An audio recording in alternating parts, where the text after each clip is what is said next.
ఇండస్ట్రీలోకి ఎంతోమంది హీరోయిన్స్ వస్తూ ఉంటారు, పోతూ ఉంటారు. వీరిలో కొంతమంది మాత్రమే చాలా కాలం కొనసాగగలుగుతారు.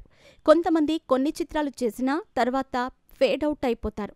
అలా ఇండస్ట్రీలోకి యాంకర్‌గా ఎంట్రీ ఇచ్చి అద్భుతమైన పేరు తెచ్చుకున్నటువంటి కలర్స్ స్వాతి ఈ ప్రోగ్రాం ద్వారా ఎంతో క్రేజ్ సంపాదించింది. చివరికి ఈ ప్రోగ్రామే ఆమెకు ఇంటి పేరుగా మారిపోయింది. అలాంటి ఈ ముద్దుగుమ్మ క్యారెక్టర్ ఆర్టిస్ట్‌గా ఇండస్ట్రీలోకి ఎంట్రీ ఇచ్చి ఆ తర్వాత హీరోయిన్‌గా మారి పలు హిట్స్ కూడా అందుకుంది. ఈమె మొదట కృష్ణవంశీ డైరెక్షన్‌లో 'డేంజర్' అనే చిత్రం ద్వారా కథానాయికగా మారింది. ఈ మూవీ తర్వాత అష్టాచెమ్మ, ఆడవారి మాటలకు అర్థాలే వేరులే, కార్తికేయ, స్వామి రారా, త్రిపుర వంటి చిత్రాల్లో నటించింది. ఇక ఇందులో ఆడవారి మాటలకు అర్థాలే వేరులే అనే సినిమాలో ఈమె నటన అద్భుతమని చెప్పవచ్చు.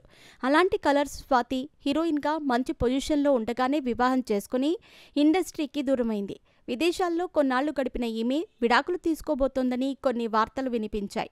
దీనికి కారణం కూడా ఈమె హీరోయిన్‌గా చేసినప్పుడు పలువురు హీరోలతో ప్రేమ వ్యవహారం నడిపిందని, ఈ విషయం తెలిసి తన భర్త ఆమెకు విడాకులు ఇవ్వబోతున్నారని కొంతమంది ఆకతాయిలు వార్తలు క్రియేట్ చేశారు.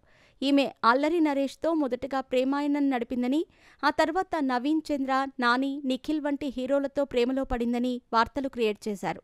కానీ చివరికి ఇందులో ఏమాత్రం నిజం లేదని తెలిసింది. దీంతో వారి విడాకులకు కూడా బ్రేక్ పడింది.